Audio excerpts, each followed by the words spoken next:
queridos, eu cumprimento a todos mais uma vez com a paz do Senhor e Salvador Jesus Cristo. Estamos aqui para darmos continuidade com os nossos subsídios da nossa EBD, Escola Bíblica Dominical. A você, meu amigo aqui de presente, Epitácio, região, você é o nosso convidado a estar presencialmente conosco, em nossa sede, na Igreja Evangélica Assembleia de Deus, Ministério do Belém, na Rua Cuiabá 146, em frente da Caixa Econômica Federal. Todos os domingos, às 8h30 da manhã. Também na congregação, no bairro da Vila Esperança, onde nós estamos, na Rua Antônio Venâncio Lopes, 2034. Você também está convidado a estar conosco. Essas aulas virtuais não substituem as aulas presenciais.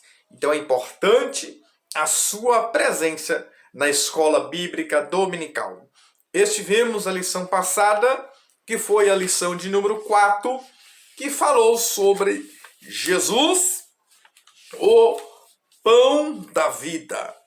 Nos mostramos o fato em que Jesus subiu-se ao monte e ali na companhia dos seus discípulos, para conversar com ele, para dialogar com eles, para ensinar a palavra do Senhor. Só que, além dos discípulos, Jesus viu uma multidão que estava necessitada.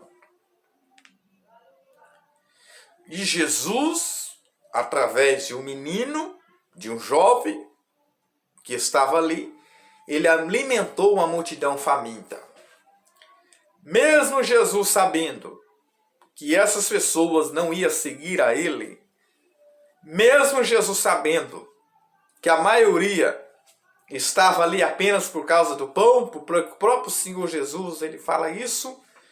E no outro vídeo, nós postamos já, falamos sobre uns 5 grupos de pessoas que seguiam a Cristo Jesus.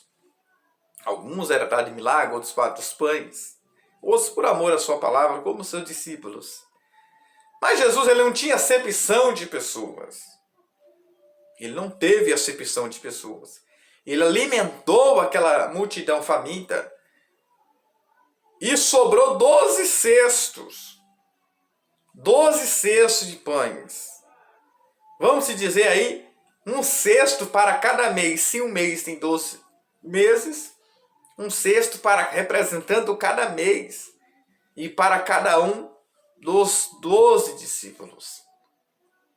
Veja que no Antigo Testamento, quando estuda-se sobre o tabernáculo, ali também existe uma mesa com 12 pães, representando também as 12 tribos de Israel, que é chamado de pão da presença.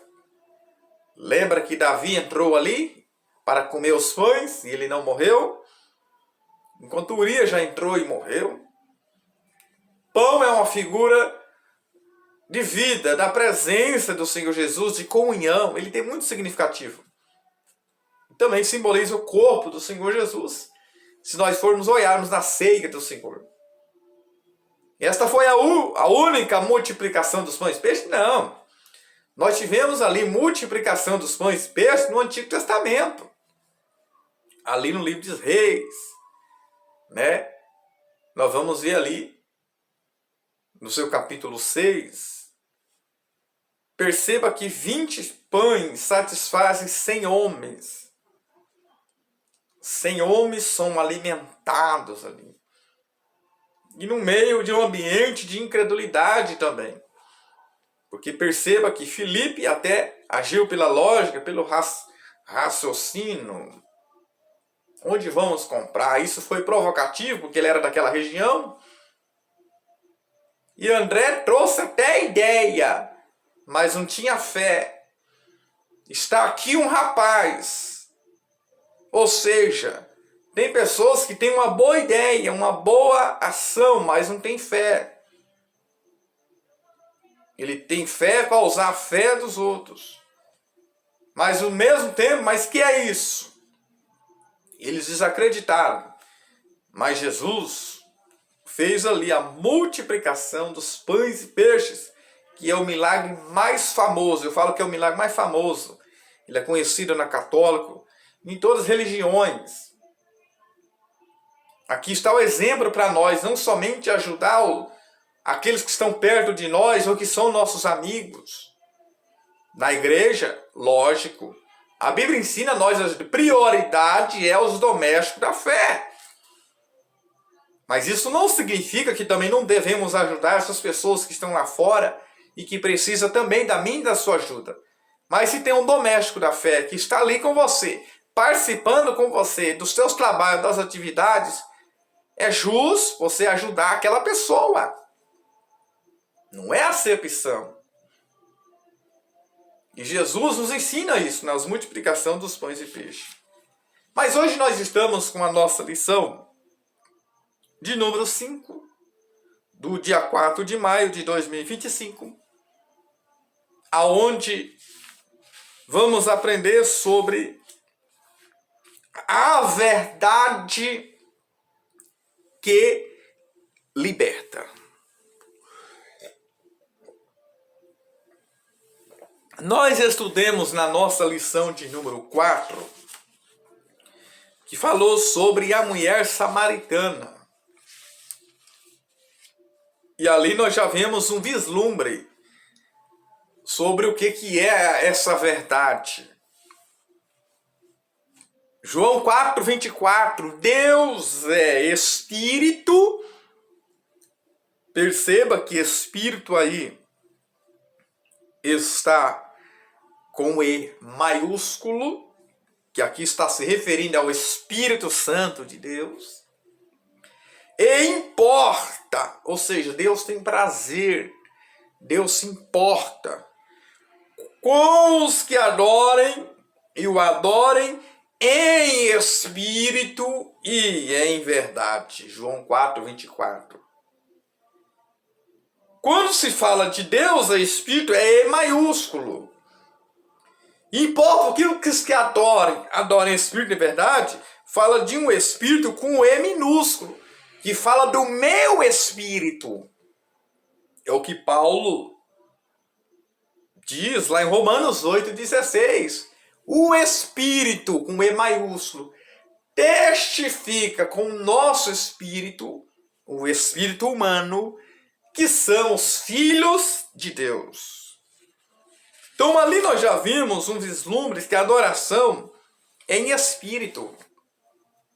Deus me deu o espírito, Deus me deu a alma e Deus me deu um corpo. O corpo comunica-se com o mundo exterior, mostra como eu estou, reflexo do meu interior. A minha alma comunica-se comigo mesmo e também com Deus. Porque lá no Salmo 42, diz, por que estás abatido a minha alma? E essa mesma que se abate fala para esperar em Deus. E o meu espírito comunica-se com Deus por meio da adoração. O meu corpo comunica com o mundo, a minha alma comunica comigo e com Deus, o meu espírito comunica-se com Deus por meio da minha adoração.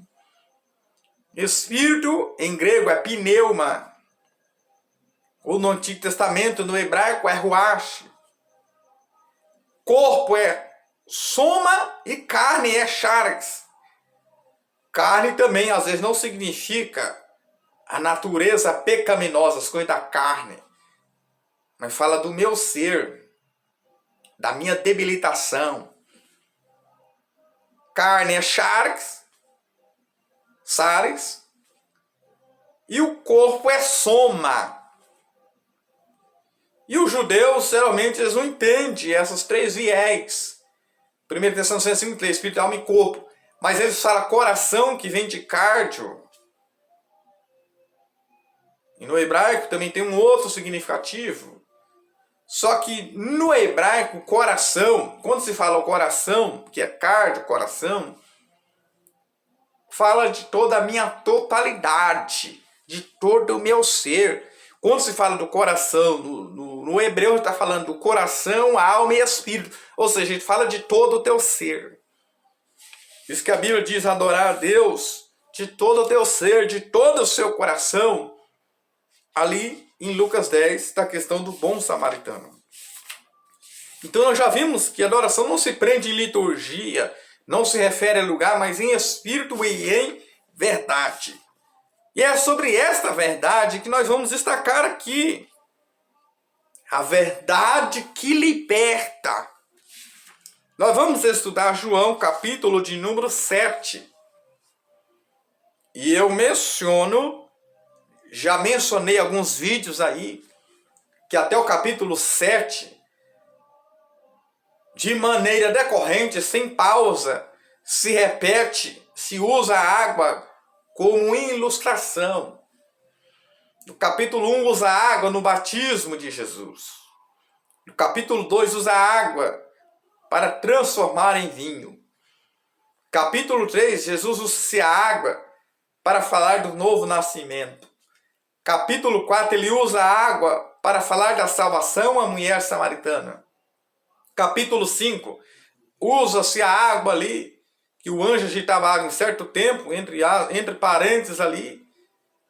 E aí o próprio Senhor Jesus chegou e curou aquele paralítico ali. Capítulo 6, usa-se a água, quando Jesus vai atravessar o mar. Capítulo 7, usa a água, João 7,37. Que é um dos sermões muito famosos do Senhor Jesus. No último dia da festa, que é a festa do tabernáculo, Jesus disse: quem crê em mim, como diz as Escrituras, rios de água viva correrão do seu interior. Existem outros textos que falam de água? Sim, João 21, outros textos. Ali, na pesca, né?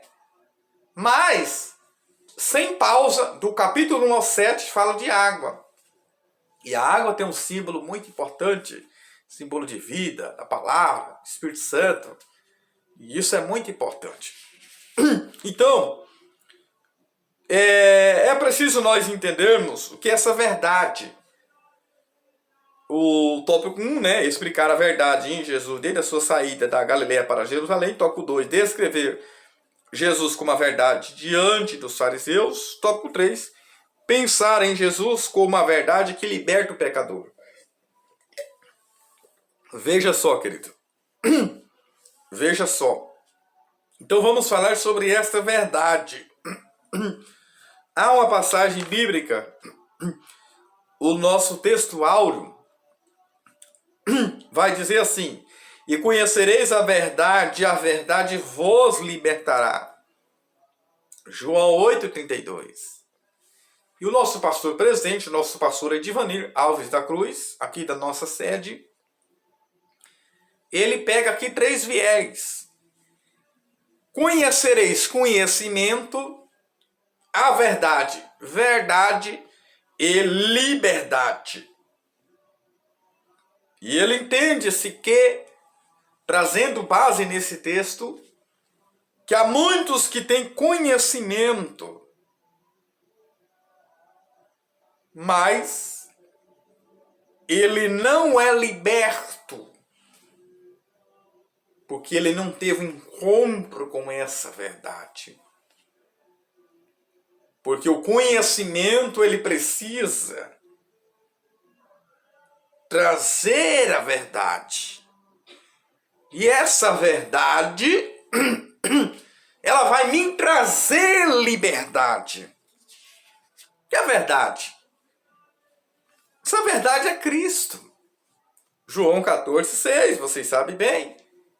Eu poderia falar aqui das 5 verdades, que não é somente essas 5 verdades, mas existem referências de 5 verdades na Bíblia. Não é que só existe essas 5 verdades, mas eu poderia trazer um vislumbre aqui de 5 verdades na Bíblia. Deus é a verdade. Jeremias 10,10, o nosso Deus é o Deus da verdade. Jesus é a verdade. João 14,6, disse Jesus: eu sou o caminho, a verdade e a vida. O Espírito Santo é a verdade. João 14,7, o Espírito Santo é a verdade, que o mundo não conhece, porque não vê, mas está convosco e habitará em vós. o Espírito da verdade. Fala lá em João 14:17. A palavra é verdade. João 17:17. Santifica-os na verdade. A tua palavra é a verdade. Nos lembrei aqui dos 5 sola da Reforma Protestante, que Martim Lutero colocou lá junto com as 95 teses, que eu tenho esse livro, está ali, o irmão me deu de presente. E essas 5 sola no Castelo de Wittenberg ali, das vésperas de finado, 38 de outubro ali, ele colocou as 95 teses, e tem essas 5 solas ainda, da Reforma Protestante de Martim Lutero. E uma das primeiras solas é a sola Escritura, somente as Escrituras. A segunda sola é a sola fide, somente a fé. A terceira sola é a sola gratia, somente a graça. A quarta sola é a sola Cristo, somente Cristo. A quinta sola, sola Dei Glória, que fala em latim, né? Sola Dei Glória, que é somente a glória. Quando se fala sola Escritura, somente as Escrituras, que é a verdade. Mas existe também a igreja que precisa sustentar essa verdade. 1 Timóteo 3,15, mas se tardar, é para que saiba como convém andar na casa de Deus, a igreja do Deus vivo, que é a coluna. Ou seja, a igreja precisa sustentar. A igreja não é a verdade é Cristo. Mas a igreja precisa sustentar essa verdade. Tópico 1, já na introdução, né, fala de compreender Jesus como essa verdade encarnada, que está ligada à verdadeira vida e à liberdade em Cristo Jesus. Em Cristo Jesus. Tópico 1, Jesus, a verdade de Jerusalém, da Galileia para Jerusalém. Mas antes de chegar em Jerusalém, já começa a lhe dar os seus conselhos, né? Para os seus irmãos que não queria aceitar a Cristo Jesus, não reconhecia Jesus, queria que ele fosse para Jerusalém para mostrar, ou seja, para a Galileia, né? Para mostrar conhecimento, ou seja, Jerusalém, para mostrar conhecimento. Jesus disse que não era sobre a influência deles que ele iria à cidade santa, mas sobre a orientação do Espírito Santo que ele ia em Jerusalém. Ou seja, era no tempo de Deus, era na hora de Deus. Por enquanto ele queria apresentar essa verdade ali na Galileia, ali na região da Galileia. Então o capítulo 7 mostra isso. Eu amo o capítulo 7 também, que mostra o momento em que Nicodemos vai defender Jesus. Quando ele estava para ser julgado ali pelo Sinédrio, que ali 71 membros do Sinédrio, e Nicodemos era um deles, que ele já havia se convertido a Cristo, já havia se nascido de novo. Mas essa é uma das terceiras vezes que ele vai aparecer, aliás, a segunda vez que ele vai aparecer, a terceira lá em João 19. Essa segunda vez ele vai aparecer defendendo Jesus, sem estar presente ali. E o verdadeiro amigo, queridos, é esse. Quer saber se uma pessoa ama você? Ele vai te corrigir na tua presença e vai te defender na tua ausência. Esse é o verdadeiro amigo, corrige em secreto. E o verdadeiro sábio, o sábio disse: corrija alguém em secreto e elogie em público. Isso nós precisamos aprender. Lógico, quando se refere a pastor, lógico que o pastor ele tem uma temática de ensino para a igreja. Ele tem que ensinar a igreja de uma forma geral e, dependendo da particularidade, cada um tratar com as suas particularidades.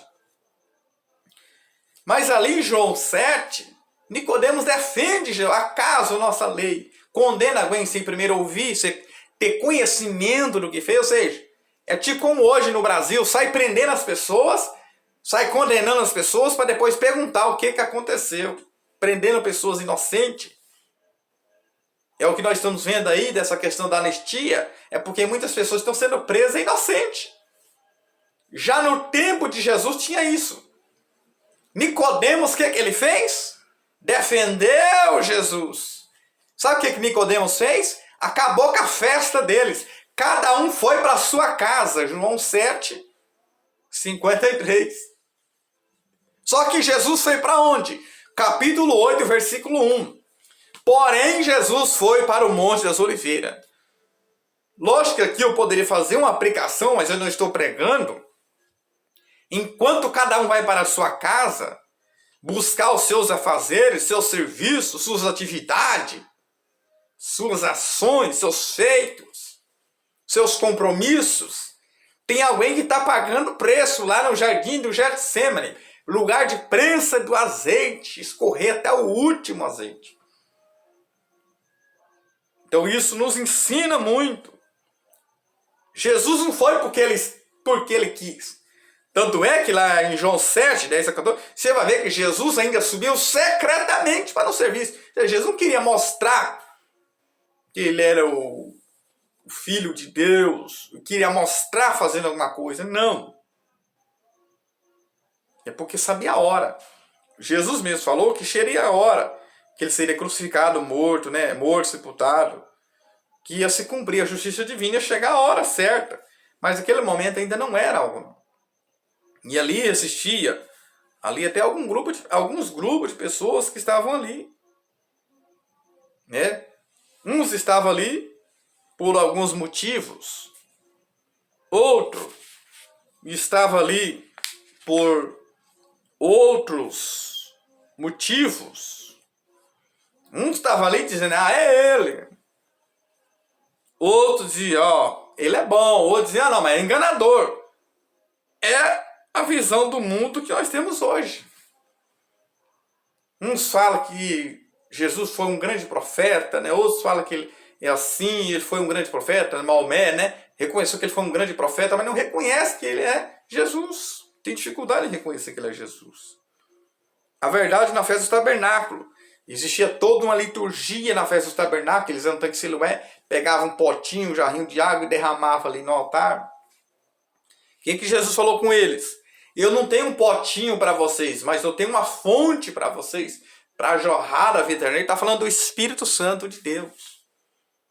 Não se contenta. Sabe o que Jesus está querendo dizer? Não se contenta com essas canequinhas.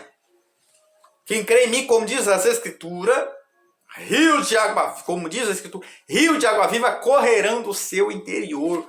E o próprio texto de João fala que ele falava do Espírito Santo. Água corrente simboliza o Espírito Santo de Deus. Né? Porque muitos acreditavam que Jesus era um grande profeta, mas não o Messias. Talvez em nossos dias é assim. O ponto 2 diz, o ponto 3, vivendo na verdade. Jesus está ensinando ali sobre esse conhecer a verdade, vou te libertar lá, está dizendo de uma prática, está dizendo de uma ação. É viver essa verdade. Porque não basta eu conhecer, eu tenho que praticar.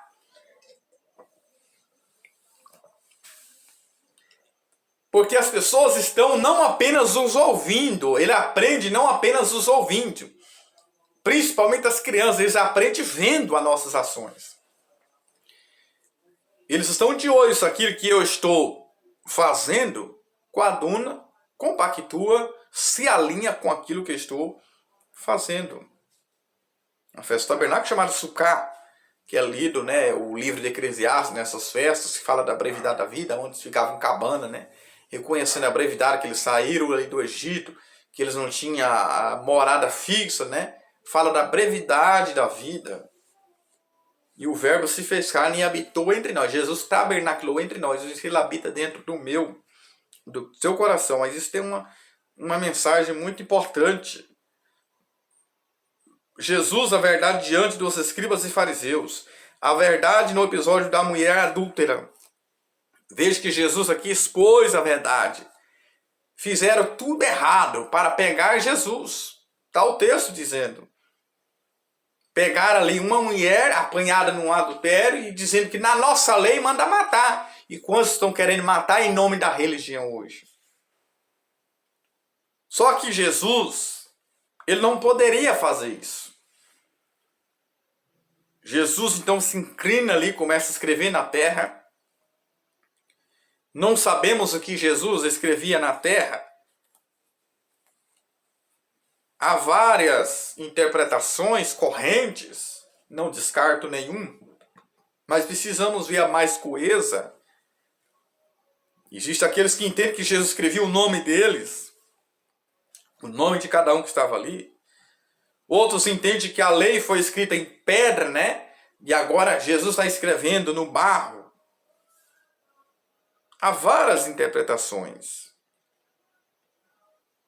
Mas Jeremias 17:13 diz que o nome dos ímpios serão escritos na terra. Serão escritos na terra. Jesus ali está escrevendo. Quem não tiver pecado, atira a primeira pedra. Começou a sair pelos mais velhos, um por um. Não ficou ninguém para contar a história. Porque todos também eram pecadores. E esse julgamento era tudo errado. Primeiro, tinha que trazer os dois. Lá em Levítico 20:10, ambos em adultério, o adúltero e a adúltera, ambos devem ser apedrejados. Se Jesus falasse, atire a pedra contra ela, eles iam falar que estava ferindo a lei de Roma e ferindo a lei também, porque na lei tinha que ser os dois. Veja como eles queriam pegar Jesus, mas Jesus é sábio. Ninguém pega Deus de surpresa, ninguém pega Jesus de surpresa. E se ele falasse, não atira, né? Não atira. Cadê você que veio trazer o perdão das pessoas? Né? Cadê você que veio trazer o amor, que veio trazer a misericórdia, que veio trazer a justiça? Né? Então, eles queriam pegar Jesus de todas as formas. De todas as formas. Então Jesus falou, aquele que não tiver, atire a primeira pedra. Ninguém atirou. Esse fato é muito importante, porque só ficou Jesus e a mulher. Enquanto eles não jogou a pedra, a mulher estava diante da pedra que era Cristo. Lembra que Cristo é a pedra, a rocha angular? A pedra angular, a rocha. Jesus disse a Pedro, sobre esta pedra, ele edificaria minha. Pedro é pedra, uma pedrinha pequena. E realmente aquela mulher ficou diante da pedra que é Jesus Cristo. Ou seja, ninguém vai lançar pedra, nem mim nem você. Nenhuma acusação ou condenação há contra a minha sua vida. Mas eu tenho que estar diante dessa pedra que é Cristo Jesus. Diante da pedra que é Cristo Jesus. Vai me livrar nas acusações, não das acusações. Você vai ser acusado. Mas nas acusações, nós vamos ser absolvidos por causa do ato da graça divina. Perceba que eles fizeram tudo errado esse julgamento. Se Jesus falasse para atirar ou não atirar, eles iam pegar Jesus. Mas ele não falou nem para atirar a pedra e nem para não atirar.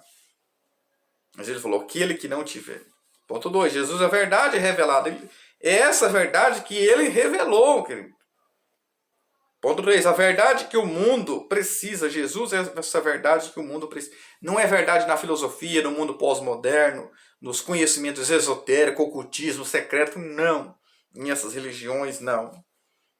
Mas é a verdade que nos traz a pessoa de Cristo. Alcançado por meio de uma conexão. Por meio da pessoa de Jesus. Tópico 3, Jesus é a verdade que liberta o pecador. É ele que liberta da escravidão do pecado.